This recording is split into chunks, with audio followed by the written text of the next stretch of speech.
हरे कृष्ण दोस्तों, हर हर महादेव। तो प्रिय श्रोताओं, आप सभी का हमारी इस पावन शिव कथा श्रृंखला में हार्दिक स्वागत है। आज हम शिव महापुराण के 10वें अध्याय में प्रवेश कर रहे हैं। कलयुग में मनुष्य का सबसे बड़ा संघर्ष बाहरी संसार से नहीं बल्कि अपने ही मन से है। अहंकार, क्रोध, भय, मोह और असत्य जीवन को अशांत बना देते हैं। ऐसे समय में भगवान शिव की कथाएं केवल प्राचीन इतिहास नहीं है बल्कि आत्मबल, सत्य और भक्ति का दिव्य संदेश भी है। शिव हमें सिखाते हैं कि जिसके हृदय में अटल विश्वास और निष्कपट भक्ति होती है, उसे संसार की कोई भी शक्ति विचलित नहीं कर सकती। तो आज की कथा में भी हमें यही सीख मिलेगी कि सच्चा भक्त परिस्थिति देखकर अपना धर्म नहीं बदलता, सत्य और शिव भक्ति के मार्ग पर अडिग रहने वाला अंततः भगवान की कृपा का अधिकारी बनता है। तो आइए कथा का आरंभ करने से पहले हम सब मिलकर भगवान भोलेनाथ का स्मरण करते हैं कि हे त्रिलोचन महादेव, हमारे मन से अहंकार, भय और भ्रम को दूर कीजिए। हमें सत्य का मार्ग अपनाने की शक्ति दीजिए। आपकी कृपा से हमारी बुद्धि निर्मल बने और इस पावन कथा का प्रत्येक प्रसंग हमारे जीवन को धर्म, भक्ति और सदाचार की ओर अग्रसर करे। श्री ब्रह्मा जी बोले, हे देवर्षि नारद, अब मैं तुम्हें एक अत्यंत प्रेरणादायक प्रसंग सुनाता हूँ जो ये सिद्ध करता है कि सच्चे शिव भक्त का विश्वास कभी भी परिस्थिति में डगमगाता नहीं। एक समय राजा शुभ और महर्षि दधीच के बीच मतभेद उत्पन्न हो गया।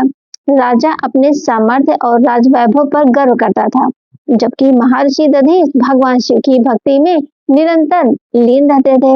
उनके लिए संसार का सबसे बड़ा बल न राज था, न धन, न शस्त्र, बल्कि भगवान शंकर की कृपा थी। राजा शुभ ने मन ही मन सोचा कि यदि किसी प्रकार दधीच ऋषि का आत्मविश्वास डगमगा जाए तो उनका तेज भी कम हो जाएगा। इसी उद्देश्य से उसने भगवान विष्णु की आराधना की और उनसे सहायता की प्रार्थना की। भगवान विष्णु भक्त वत्सल हैं। वे अपने भक्तों की भावना का सम्मान करते हैं। इसीलिए उन्होंने स्वयं एक साधारण ब्राह्मण का रूप धारण किया और महर्षि दधीच के आश्रम पहुंचे। उस समय आश्रम का वातावरण अत्यंत शांत था। चारों ओर वेद मंत्रों की ध्वनि गूंज रही थी। वृक्षों की शीतल छाया में महर्षि दधीच ध्यान मग्न होकर भगवान शिव का स्मरण कर रहे थे। उनके मुख पर अद्भुत तेज और हृदय में अटल शांति थी। ब्राह्मण वेशधारी भगवान विष्णु को देखते ही महर्षि ने आदरपूर्वक उनका स्वागत किया और विनम्रता से बैठने का आग्रह किया। कुछ क्षण मौन रहने के बाद उस ब्राह्मण ने कहा, हे महर्षि, मैं आपको एक वर मांगने आया हूँ। यदि आप प्रसन्न हो तो मेरी एक इच्छा पूर्ण करें। महर्षि दधीच मुस्कुराए। उन्होंने अपनी दिव्य दृष्टि से तुरंत पहचान लिया कि ये कोई साधारण ब्राह्मण नहीं बल्कि स्वयं भगवान विष्णु हैं। उन्होंने अत्यंत विनम्र स्वर में कहा, हे प्रभु, आपके दिव्य स्वरूप को पहचानने के लिए बाहरी आंखों की आवश्यकता नहीं होती। आपकी माया संसार को भ्रमित कर सकती है, परंतु भगवान शिव की कृपा से सत्य का बोध होने पर किसी प्रकार का भ्रम नहीं रहता। आप अपने वास्तविक उद्देश्य को निसंकोच कहिए।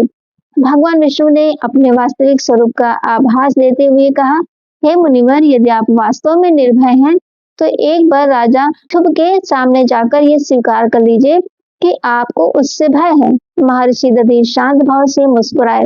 उनके मुख पर न क्रोध था न आश्चर्य। उन्होंने उत्तर दिया, जिसके हृदय में स्वयं महादेव का निवास हो उसके लिए भय का अस्तित्व ही कहाँ रह जाता है। मैं किसी राजा, देवता या दैत्य से नहीं डरता। जो अपने आराध्य पर पूर्ण विश्वास रखता है उसके लिए समस्त संसार समान हो जाता है। असत्य बोलकर मैं अपने आराध्य का अपमान कभी भी नहीं कर सकता। इतना कहकर महर्षि पुनः भगवान शिव के ध्यान में लीन हो गए। उनकी अधिक श्रद्धा देखकर भगवान विष्णु ने भी उनके धैर्य और शिव भक्ति से अत्यंत प्रसन्न हुए। श्री ब्रह्मा जी बोले, हे देवर्षि नारद, जब राजा शुभ अपने अहंकार और वैर भाव के कारण महर्षि दधीच के सामने स्वयं को असहाय अनुभव करने लगे, तब उन्होंने भगवान विष्णु का स्मरण किया। भक्तों की पुकार सुनना भगवान का स्वभाव है। इसीलिए श्री हरि ने विचार किया कि इस विवाद का अंत धर्म के मार्ग से होना चाहिए। वे एक तेजस्वी ब्राह्मण का रूप धारण करके महर्षि दधीच के आश्रम पहुंचे। आश्रम का वातावरण अत्यंत शांत था। यज्ञ अग्नि की सुगंध चारों ओर फैल रही थी। वेद मंत्रों का मधुर स्वर वातावरण को पवित्र बना रहा था और स्वयं महर्षि दधीच समाधि में लीन होकर भगवान शिव का ध्यान कर रहे थे। भगवान विष्णु ने विनम्रता पूर्वक उनका अभिवादन किया और उचित अवसर देकर कहा, हे महर्षि, मैं आपसे एक वचन चाहता हूँ। यदि आप मुझे अपना शुभचिंतक मानते हैं तो मेरे अनुरोध को स्वीकार कीजिए। महर्षि दधीच ने अपनी दिव्य दृष्टि से तुरंत पहचान लिया कि ये कोई साधारण ब्राह्मण नहीं बल्कि स्वयं भगवान विष्णु हैं। वे मुस्कुराए और अत्यंत आदर के साथ बोले, हे जगन्नाथ, आपसे कुछ भी छिपा नहीं है और मुझसे भी आपकी लीला छिपी नहीं रह सकती। मैं जानता हूँ कि आप राजा शुभ के हित के लिए यहाँ आए हैं, किंतु जो व्यक्ति भगवान शंकर की शरण में रहता है वह किसी भी भय या दबाव के कारण सत्य का त्याग नहीं कर सकता। शिव कृपा से मुझे तीनों कालों का ज्ञान प्राप्त है, इसीलिए मैं असत्य वचन नहीं बोल सकता और न ही किसी के भय से स्वयं को निर्बल घोषित कर सकता हूँ। भगवान विष्णु ने पुनः समझाते हुए कहा, हे मुनिवर, यदि तुम केवल एक बार राजा शुभ से ये कह दो कि तुम्हें उससे भय है तो उसका अभिमान शांत हो जाएगा और ये विवाद समाप्त हो जाएगा। महर्षि दधीच ने अत्यंत शांत स्वर में उत्तर दिया, जो शिव भक्ति में स्थित है उसके भीतर भय का अस्तित्व ही नहीं रहता। जो स्वयं महादेव की शरण में है उसे देव, दानव या मनुष्य किसी से डरने की आवश्यकता नहीं होती। सत्य का त्याग करके शांति प्राप्त नहीं की जा सकती। सच्ची शांति तो केवल धर्म और सत्य में ही मिलती है। हे नारद, महर्षि के इन दृढ़ वचनों से यह स्पष्ट हो गया कि सच्चा शिव भक्त परिस्थिति कैसी भी हो अपने धर्म और सत्य से कभी विचलित नहीं होता। यही कारण है कि भगवान स्वयं भी ऐसे भक्तों का सम्मान करते हैं और उनकी भक्ति को प्रणाम करते हैं। श्री ब्रह्मा जी बोले, हे नारद, जब भगवान विष्णु ने देखा कि महर्षि दधीच अपने सत्य और शिव भक्ति से तनिक भी विचलित नहीं हो रहे हैं, तब उन्होंने अपनी दिव्य शक्ति का परिचय देने का विचार किया। उनके संकेत मात्र से अनेक दिव्य आयुध प्रकट हुए और देवताओं का तेज भी वहां एकत्र होने लगा। किंतु ये सब देखकर भी महर्षि दधीच के मुख पर न भय था, न क्रोध और न ही किसी प्रकार का अहंकार। शांत भाव से भगवान शिव का स्मरण करते हुए उसी स्थान पर अडिग खड़े रहे। शिव नाम की शक्ति ने उनके मन को इतना स्थिर कर दिया था कि बाहरी परिस्थितियां उनका कुछ भी नहीं बिगाड़ सकी।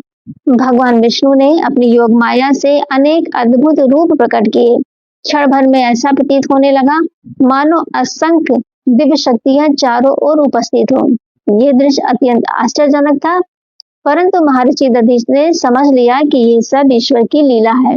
उन्होंने अपने भीतर स्थित शिव तत्व का स्मरण किया और ध्यान की शक्ति से स्वयं को परम शांति में स्थिर कर लिया। जिस साधक का मन भगवान में स्थित हो जाता है उसके लिए संसार की कोई भी शक्ति भय का कारण नहीं बनती। तब महर्षि दधीच ने अत्यंत विनम्रता से भगवान विष्णु से कहा, हे नारायण, आप संपूर्ण जगत के पालन करता हैं और मैं आपका आदर करता हूँ, किंतु ये भी सत्य है कि भगवान शिव और आप दोनों एक ही परम सत्य के दो दिव्य स्वरूप हैं। जहाँ शिव है वही विष्णु है और जहाँ विष्णु है वही शिव का वास है। इसीलिए किसी भी भक्त को देवताओं में भेद नहीं करना चाहिए। इतना कहकर महर्षि दधीच ने अपनी तपस्या से प्राप्त दिव्य योग शक्ति का परिचय दिया। उनके तेज से पूरा आश्रम अवलोकित हो उठा। ऐसा अनुभव होने लगा मानो समस्त सृष्टि उसी दिव्य चेतना में समाई हुई है। भगवान विष्णु ने भी उनके अद्भुत तप, ज्ञान और अटूट शिव भक्ति का सम्मान किया। उस समय सभी देवताओं को ये अनुभव हुआ कि सच्चे तपस्वी का बल बाहुबल से नहीं बल्कि आत्मबल, सत्य और भगवान के प्रति अटूट समर्पण से उत्पन्न होता है। तो हे नारद, यही कारण है कि महर्षि दधीच का नाम आज भी त्याग, तपस्या और अडिग भक्ति के प्रतीक के रूप में याद किया जाता है। उनकी ये लीला संसार को सिखाती है कि ईश्वर के सच्चे भक्त का सबसे बड़ा कवच उसकी निष्कपट श्रद्धा और धर्म के प्रति अटल निष्ठा होती है। श्री ब्रह्मा जी बोले, हे देवर्षि नारद, महर्षि दधीच के तेज तप और अटल शिव भक्ति को देखकर वहां उपस्थित सभी देवता मौन हो गए। राजा शुभ भी अपने अहंकार को त्याग कर विनम्र भाव से महर्षि के चरणों में झुक गए। उन्होंने हाथ जोड़कर कहा, हे मुनिवर, मुझसे अज्ञानवश जो भूल हुई उसके लिए मुझे क्षमा करें। मैं आपकी शरण में आया हूँ। महर्षि दधीच का हृदय अत्यंत करुणामय था, किंतु उन्होंने यह भी देखा कि धर्म की मर्यादा का उल्लंघन हुआ है। उन्होंने शांत स्वर में कहा, जो व्यक्ति अहंकार, द्वेष के कारण धर्म से विमुख हो जाता है उसे उसके कर्मों का फल अवश्य प्राप्त होता है। देवताओं को भी कभी धर्म और विनम्रता का मार्ग नहीं छोड़ना चाहिए। ऐसा कहकर उन्होंने भगवान शिव का ध्यान किया और धर्म की रक्षा के उद्देश्य से देवताओं को यह संदेश दिया कि जो भी शिव तत्व की उपेक्षा करेगा उसका अभिमान अंततः नष्ट होगा। ये किसी के प्रति द्वेष नहीं था, बल्कि धर्म की मर्यादा स्थापित करने का दिव्य उपदेश था। महर्षि का प्रत्येक वचन न्याय, सत्य और धर्म की भावना से प्रेरित था। इसके बाद महर्षि दधीच अपने आश्रम लौट गए। राजा शुभ भी पश्चाताप से भरे हुए अपने राज्य की ओर लौटे। भगवान विष्णु और अन्य देवता भी अपने अपने लोकों को चले गए। जिस स्थान पर यह दिव्य घटना घटी वह आगे चलकर स्थानेश्वर तीर्थ के नाम से प्रसिद्ध हुआ। कहा जाता है कि जो श्रद्धा और निर्मल भाव से इस तीर्थ का स्मरण करता है तथा भगवान शिव की आराधना करता है, उसके जीवन के अनेक कष्ट दूर होते हैं और उसके भीतर धर्म के प्रति दृढ़ आस्था जागृत होती है। तो हे नारद, इस प्रसंग से हमें यह शिक्षा मिलती है कि तप, सत्य, विनम्रता और भगवान के प्रति अटूट श्रद्धा किसी भी सांसारिक शक्ति से कहीं अधिक प्रभावशाली होती है। सच्चा भक्त कभी अहंकार नहीं करता और न ही किसी के प्रति वैर रखता है। उसका जीवन केवल धर्म और लोक कल्याण के लिए समर्पित होता है। इतना कहकर ब्रह्मा जी कुछ क्षण मौन हुए। तब देवर्षि नारद ने पुनः विनम्रता पूर्वक प्रश्न किया, हे पितामह, आपने महर्षि दधीच की ये अद्भुत प्रसंग सुनाकर मेरे मन को तृप्त कर दिया। अब कृपा करके ये बताइए कि जब वीरभद्र ने दक्ष के यज्ञ का विनाश किया और उसके बाद कैलाश लौट गए, तब आगे क्या हुआ? देवताओं का क्या हुआ? और भगवान शिव ने उस समय कैसी लीला की? नारद जी का ये प्रश्न सुनकर ब्रह्मा जी प्रसन्न हुए और बोले, हे नारद, अब मैं तुम्हें दक्ष यज्ञ के विनाश के बाद की वह दिव्य कथा सुनाता हूँ, जिसमें भगवान शिव की करुणा, क्षमा और समस्त जगत के कल्याण की अद्भुत झलक मिलती है। श्री ब्रह्मा जी बोले, देवर्षि नारद, वीरभद्र द्वारा दक्ष के यज्ञ का विनाश होने के बाद देवता, ऋषि और यज्ञ में सम्मिलित अनेक श्रेष्ठ पुरुष अत्यंत व्याकुल हो उठे। यज्ञ अधूरा रह गया था, अनेक देवताओं को कष्ट पहुंचा था और सबके मन में ये चिंता थी कि अब इस संकट का समाधान कैसे होगा। तब सभी देवता मेरे पास आए और बड़ी विनम्रता से अपनी व्यथा सुनाई। उनकी बातें सुनकर मैंने भगवान विष्णु का स्मरण किया। श्री हरि प्रकट हुए और उन्होंने शांत स्वर में कहा, इस संकट का समाधान केवल भगवान शिव की कृपा से ही संभव है। जब तक वे प्रसन्न नहीं होंगे तब तक यज्ञ की पूर्णता और देवताओं का कल्याण संभव नहीं है। भगवान विष्णु के वचन सुनकर हम सब ने निश्चय किया कि बिना विलंब किए कैलाश पर्वत चलकर स्वयं भगवान शिव से क्षमा याचना की जाए। मैं, भगवान विष्णु, इंद्र, अन्य देवगण, महर्षि तथा लोकपाल सभी एक साथ कैलाश की ओर प्रस्थान कर गए। यात्रा के मार्ग में दिव्य वन, निर्मल नदियां और अलौकिक पर्वतों की शोभा देखकर सभी का मन भक्ति भाव से भर उठा। ऐसा प्रतीत होता था मानो प्रकृति का प्रत्येक कण भगवान शिव की महिमा का गुणगान कर रहा हो। कुछ समय पश्चात हम कैलाश पर्वत के समीप पहुंचे। वहां का वातावरण अत्यंत पवित्र, शांत और दिव्य था। हिम से आच्छादित शिखर तेजस्वी प्रकाश से अलौकिक थे। मंद मंद बहती सुगंधित वायु मन को निर्मल कर रही थी। अनेक सिद्ध योगी गण और ऋषि भगवान शिव की आराधना में लीन थे। वहां का प्रत्येक दृश्य वैराग, शांति और आध्यात्मिक आनंद का अनुभव करा रहा था। आगे बढ़ने पर हमने एक विशाल वट वृक्ष देखा, जिसके नीचे भगवान शिव योग मुद्रा में विराजमान थे। उनके शरीर पर भस्म सुशोभित थी, जटाओं में पवित्र गंगा जी विराज रही थी और मस्तक पर अर्धचंद्र की दिव्य आभा चमक रही थी। उनके समीप सनक, सनंदन, सनातन और सनत कुमार जैसे महान योगी श्रद्धा पूर्वक विराजमान थे और भगवान शिव आत्मज्ञान का उपदेश दे रहे थे। उनका शांत स्वरूप देखकर देवताओं के मन का भय धीरे धीरे समाप्त होने लगा। हम सभी ने अत्यंत विनम्रता के साथ भगवान शिव के चरणों में प्रणाम किया। भगवान शिव ने भी करुणा और स्नेह से हमारी ओर देखा। उनके मुख पर न क्रोध था और न ही प्रतिशोध का भाव, बल्कि केवल असीम शांति और करुणा थी। उसी क्षण सभी देवताओं को ये अनुभव हुआ कि सच्चा ईश्वर अपने भक्तों के अपराधों से अधिक उनके पश्चाताप और सुधरने की भावना को महत्व देता है। श्री ब्रह्मा जी बोले, हे देवर्षि नारद, जब सभी देवताओं ने अत्यंत विनम्रता से भगवान शिव की स्तुति की और अपने अपराधों के लिए क्षमा मांगी, तब करुणामूर्ति महादेव के हृदय में दया उमड़ पड़ी। वे मुस्कुराकर बोले, जो अपने अपराध को स्वीकार कर सच्चे मन से पश्चाताप करता है, उसे क्षमा करना ही धर्म है। मेरा उद्देश्य किसी का विनाश करना नहीं, बल्कि धर्म की स्थापना करना है। जब अहंकार बढ़ जाता है, तब उसे दूर करने के लिए कभी कभी कठोर उपाय आवश्यक हो जाते हैं। भगवान शिव के ये वचन सुनकर सभी देवताओं के हृदय से भय दूर हो गया। महादेव ने आगे कहा, दक्ष ने अपने अभिमान में धर्म की मर्यादा का उल्लंघन किया और यज्ञ से शिव तत्व की उपेक्षा की। उसी का परिणाम उसे भोगना पड़ा। किंतु अब जब उसके भीतर पश्चाताप जाग उठा है, तब उसके जीवन का एक और अवसर मिलना चाहिए। इसके बाद भगवान शिव ने सभी देवताओं को निर्देश दिया कि यज्ञ को पुनः पूर्ण करने की तैयारी की जाए। उन्होंने कहा कि जिन देवताओं और ऋषियों को यज्ञ के समय कष्ट पहुंचा है, वे सब पुनः स्वस्थ हो जाएं। जिनके अंग क्षतिग्रस्त हुए हैं, वे फिर से अपने पूर्ण स्वरूप को प्राप्त करें। महादेव की करुणामयी दृष्टि पड़ते ही वहां का वातावरण बदलने लगा। निराशा का स्थान आशा ने ले लिया और सभी के मन में आनंद का संचार होने लगा। तब भगवान शिव ने वीरभद्र को बुलाकर कहा, वत्स, प्रजापति दक्ष का शरीर यहाँ लाओ।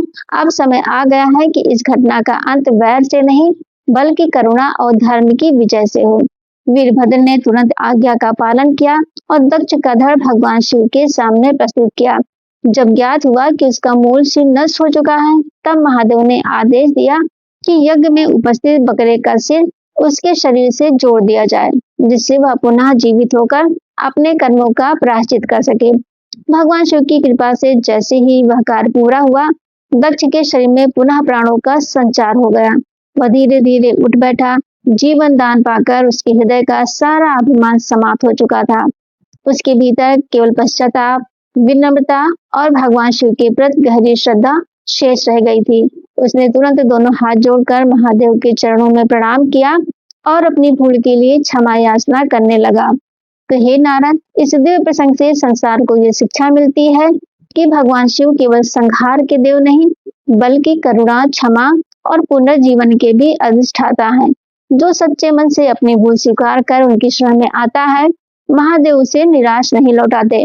श्री ब्रह्मा जी बोले, हे देवर्षि नारद, जब प्रजापति दक्ष को नया जीवन प्राप्त हुआ और उन्होंने भगवान शिव के दिव्य स्वरूप का दर्शन किया, तब उनके हृदय का सारा अहंकार समाप्त हो गया। उन्हें अपनी भूल का गहरा पश्चाताप हुआ। वे कांपते हुए भगवान शिव के चरणों में गिर पड़े और विनम्र स्वर में बोले, हे महादेव, मैंने अज्ञान और अभिमान में आकर आपका अपमान किया। मैं अपने अपराध के लिए अत्यंत लज्जित हूँ। आपकी करुणा के बिना मेरा उद्धार कभी संभव नहीं था। कृपया मुझे क्षमा करें और मुझे धर्म के मार्ग पर चलने की शक्ति प्रदान करें। दक्ष की विनम्र प्रार्थना सुनकर भगवान शिव अत्यंत प्रसन्न हुए। उन्होंने प्रेम पूर्वक कहा, हे दक्ष, सच्चा प्रायश्चित वही है जिसमें मनुष्य अपनी भूल को स्वीकार करके उसे दोहराने का संकल्प न करे। मेरे लिए किसी से द्वेष रखना संभव नहीं है। मैं तो समस्त प्राणियों में समान रूप से स्थित हूँ। जो प्रेम और श्रद्धा से मेरी शरण में आता है, मैं उसे अवश्य स्वीकार करता हूँ। इसके बाद भगवान शिव ने वहां उपस्थित सभी देवताओं, ऋषियों और प्रजापतियों को एक अत्यंत गूढ़ आध्यात्मिक सत्य बताया। उन्होंने कहा, जो लोग ब्रह्मा, विष्णु और शिव को अलग अलग मानकर उनमें भेद करते हैं, वे परम सत्य को नहीं समझ पाते। सृष्टि की रचना, पालन और संहार तीन अलग कार्य हैं, परंतु इन तीनों के मूल में एक ही परम चेतना कार्य करती है। इसीलिए जो शिव का सम्मान करता है, वह विष्णु का भी सम्मान करता है, और जो विष्णु का आदर करता है, वह शिव का भी आदर करता है। देवताओं में भेदभाव करना अज्ञान का लक्षण है, जबकि एक तत्व का दर्शन ही सच्चा ज्ञान है। भगवान शिव ने आगे कहा, भक्ति का मूल बाहरी आडंबर से नहीं, बल्कि निर्मल हृदय से होता है।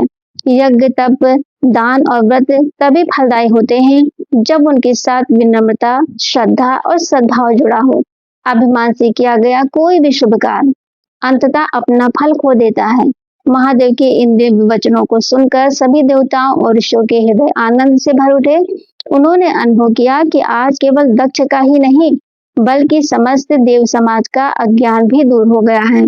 सभी ने भगवान शिव को बार बार प्रणाम किया और उनके चरणों में अपनी अटूट भक्ति अर्पित की। इसी के साथ यज्ञ को पुनः पूर्ण करने की तैयारियां आरंभ हुई और धर्म की पुनः स्थापना का शुभ कार्य प्रारंभ हुआ।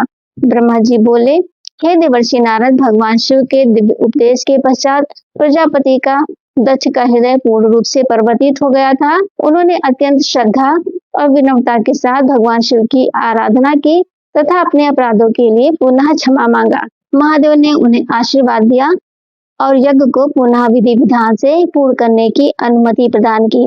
इसके बाद सभी देवता, ऋषि और यज्ञचार अपने अपने कार्य में लग गए। भगवान शिव को उनका उचित यज्ञ भाग अर्पित किया गया। अब यज्ञ पूर्ण हुआ, तब भगवान वातावरण दिव्य प्रकाश से भर उठा। देवताओं ने अनुभव किया कि जहाँ भगवान शिव का सम्मान होता है, वहीं धर्म, शांति और मंगल स्थिर रहते हैं। इस प्रकार दक्ष का यज्ञ सफलता पूर्वक संपन्न हुआ और सभी देवता अपने अपने लोकों को लौट गए। भगवान शिव भी अपने गणों सहित कैलाश लौट आए, किंतु माता सती के वियोग की स्मृति उनके हृदय में अभी भी विद्यमान थी। हे नारद, समय के साथ एक नई दिव्य लीला प्रारंभ होने वाली थी। जगत की रक्षा और शिव शक्ति के पुनर्मिलन के लिए आदि शक्ति ने पुनः अवतार लेने का संकल्प किया। उत्तर दिशा में स्थित पर्वतराज हिमालय, जो तप, पवित्रता और दिव्यता के प्रतीक थे, धर्म की स्थापना के लिए योग्य पत्नी की कामना कर रहे थे। उसी देवताओं ने पितरों से निवेदन किया कि उनकी ज्येष्ठ मानसी पुत्री मैना का विवाह हिमालय से कर दिया जाए। पितरों ने इस प्रस्ताव को स्वीकार किया और शुभ मुहूर्त में अत्यंत मंगलमय रीति से हिमालय और मैना का विवाह संपन्न हुआ। देवताओं ने इस दिव्य मिलन का हर्षपूर्वक उत्सव मनाया, क्योंकि वे जानते थे कि भविष्य में इसी पावन दंपति के घर आदि शक्ति पार्वती के रूप में अवतरित होंगी। तो हे नारद, ये विवाह केवल दो महान आत्माओं का मिलन नहीं था, बल्कि संपूर्ण सृष्टि के कल्याण की भूमिका थी। आने वाले समय में माता पार्वती कठोर तप करके पुनः भगवान शिव को पति रूप में प्राप्त करेंगी और शिव शक्ति का दिव्य मिलन संसार को धर्म, प्रेम, भक्ति और त्याग का अमूल संदेश देगा। श्री ब्रह्मा जी बोले, हे देवर्षि नारद, हिमालय और मैना के विवाह का प्रसंग सुनने के बाद तुम्हारे मन में ये जिज्ञासा उत्पन्न हुई कि मैना कौन थी और उन्हें ऐसा महान सौभाग्य कैसे प्राप्त हुआ। अब मैं तुम्हें ये पवित्र रहस्य सुनाता हूँ। प्राचीन काल में मैना, धन्या और कलावती, ये तीनों पितरों की दिव्य मानसी पुत्रियां थीं। वे अत्यंत पवित्र, ज्ञानवान और भगवान विष्णु की अनन्य भक्त थीं। एक समय वे तीनों भगवान विष्णु के दर्शन के लिए दिव्य धाम पहुंची। उसी अवसर पर सनक, सनंदन, सनातन और सनत कुमार जैसे महान योगी भी वहां पधारे। वहां उपस्थित सभी देवता और ऋषि आदर पूर्वक उनके सम्मान में खड़े हो गए, किंतु किसी कारणवश ये तीनों बहनें अपने स्थान से नहीं उठी। सनकादिक ऋषियों ने इसे मर्यादा का उल्लंघन माना और इन्हें मनुष्य लोक में जन्म लेने का शाप दिया। तीनों बहनों ने विनम्र होकर क्षमा मांगी। तब महर्षियों का हृदय करुणा से भर गया और उन्होंने उस शाप को ही महान वरदान में बदल दिया। उन्होंने कहा, हे मैना, तुम पर्वतराज हिमालय की पत्नी बनोगी और तुम्हारी पुत्री स्वयं आदिशक्ति पार्वती के रूप में अवतरित होगी, जो कठोर तप करके भगवान शिव को पुनः पति रूप में प्राप्त करेगी। धन्या के विषय में उन्होंने कहा कि उनके यहाँ माता सीता अवतरित होंगी, जो भगवान श्री राम की अर्धांगिनी बनकर धर्म की मर्यादा को स्थापित करेंगी। कलावती के यहाँ श्री राधा का प्रकट होगा, जो श्री कृष्ण की परम प्रिय बनकर दिव्य प्रेम का संदेश संसार को देंगी। तो हे नारद, इस प्रकार एक साधारण प्रतीत होने वाला श्राप भी भगवान की योजना में लोक कल्याण का महान माध्यम बन गया। इससे यही शिक्षा मिलती है कि परमात्मा की इच्छा से विपत्ति भी भविष्य के मंगल का कारण बन सकती है। इसके पश्चात ब्रह्मा जी ने कहा, अब आगे मैं तुम्हें माता पार्वती के दिव्य जन्म, उनके कठोर तप, भगवान शिव से उनके पुनर्मिलन तथा शिव शक्ति की अद्भुत लीलाओं का विस्तार से वर्णन करूंगा। तो प्रिय भक्तों, आज की कथा हमें अनेक गहन शिक्षाएं देती है। अहंकार मनुष्य को पतन की ओर ले जाता है, जबकि विनम्रता उसे भगवान की कृपा का पात्र बनाती है। भगवान शिव ने यह सिद्ध किया कि सच्चा ईश्वर दंड देने से अधिक क्षमा करने में आनंद अनुभव करता है। उन्होंने ये भी बताया कि ब्रह्मा, विष्णु और महेश में भेद करना अज्ञान है, क्योंकि परम सत्य एक ही है। दक्ष के पश्चाताप से हमें क्षमा का महत्व मिलता है और मैना तथा पार्वती की भूमिका से ये शिक्षा मिलती है कि ईश्वर की प्रत्येक लीला समय आने पर लोक कल्याण का कारण बनती है। इसीलिए जीवन में चाहे कितनी भी कठिनाइयां आए, यदि श्रद्धा, धैर्य और भगवान पर विश्वास बना रहे तो अत्यंत कल्याण निश्चिंत होता है। अतः अब अगले अध्याय में हम माता पार्वती के दिव्य जन्म में उनके बालकाल, भगवान शिव को पति रूप में प्राप्त करने के लिए किए गए अद्भुत तप तथा शिव शक्ति के पुनः मिलन की पावन कथा का श्रवण करेंगे।